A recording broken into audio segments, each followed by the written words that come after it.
Hi everyone, my name is Jack Williamson and I'm going to be showing you the best way that I've found to use Chanter tape.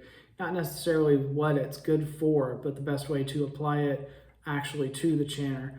In a previous video I talked about cleaning your Chanter to make sure that you're starting off with a good fresh surface. That process is detailed pretty well in that other video. I'm not really going to go into it here. But for this video, what you need is your Chanter tape or whatever tape you're going to be using, and scissors. So like I was saying, this video is not meant to address how to use Chanter tape to actually tune your instrument, and it's not really meant to address whether to use Chanter tape.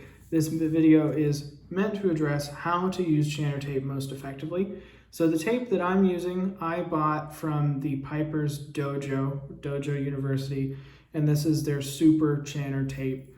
It is kind of pricey, but in my opinion, it is worth the price. However, if you are piping on a budget or really can't justify spending that money, there are other Chanter tapes available and electrical tapes you can use. So 3M makes a super 33 plus high temperature vinyl tape. So if you can get that in a 1/4 inch width, that's great. If you can get it in 1/2 inch width, you will have to cut it down, but that's a great tape to use.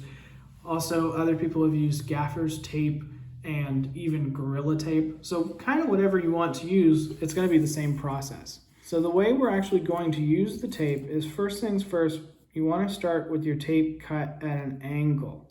You don't want straight across. So we're going to take our tape. These are the tone holes. It's going to be a little bit easier to see.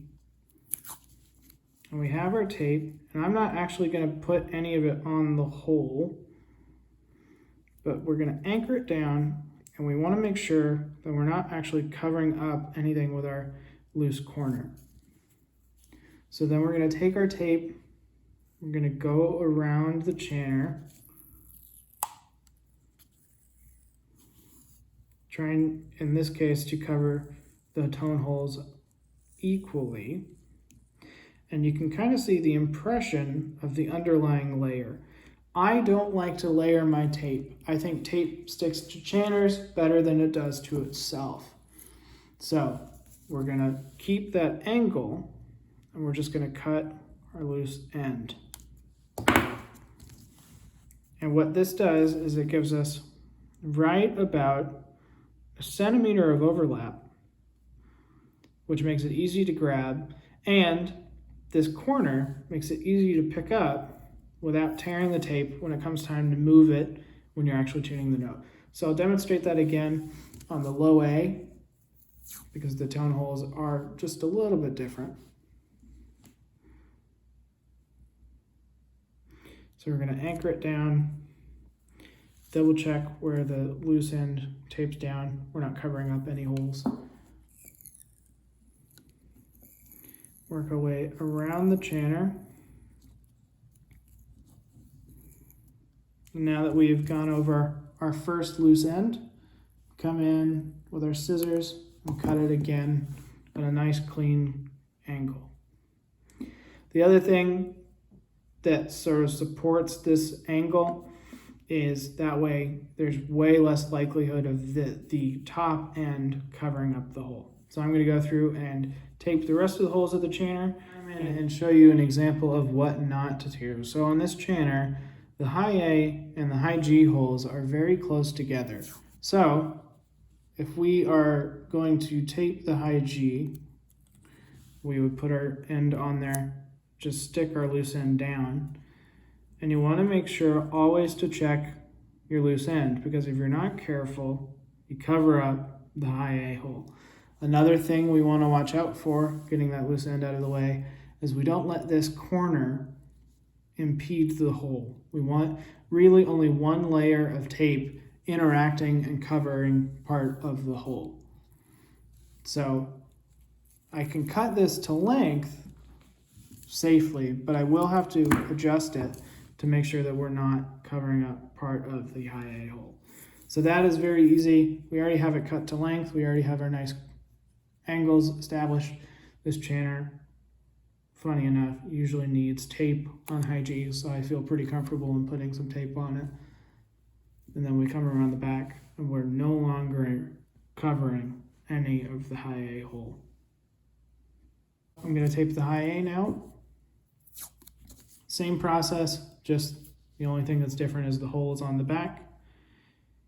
And if your chanter has a pretty sort of strong angle above the high A hole, you want to try your best not to stretch the tape, but you do want to keep it taut and just work with the tape to work with the contour of the chanter. This chanter isn't a great example of that because it's pretty straight there, but if you have a very angled or curved chanter profile above the high A, that's the strategy there.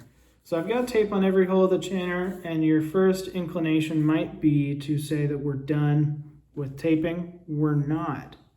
So one of the best ways to be your pipe major's best friend is to stick some extra pieces of tape on some of the chanter where they're not going to get in the way, not only for yourself, but for your bandmates. So what you'll find is not all of your tape is going to sort of wear out equally after equal usage, like especially stuff where you move the tape quite a bit, F, E, high G, that are very dependent on the weather. Those pieces of tape are going to wear out sooner. So it's nice to be able to replace just that one piece of tape. So if you'll notice, I stuck an extra piece of tape below. This is the low A, there are the tone holes. And so this isn't going to get in the way for burls. Another great place to stick an extra piece of tape is under, sort of below the tone holes. And then depending on your chanter profile, you can also stick it on the foot of the chanter, where a chanter sole would go. So these pieces of tape come super in handy in a pinch, and they're really great if you're in a band. It's nice to have that extra piece of tape. You can support your band members and help get the best tone for your band, and you'll be your pipe major's best friend. So this is the best way I've found to tape your chanter. Stay safe, and I'll see you guys soon.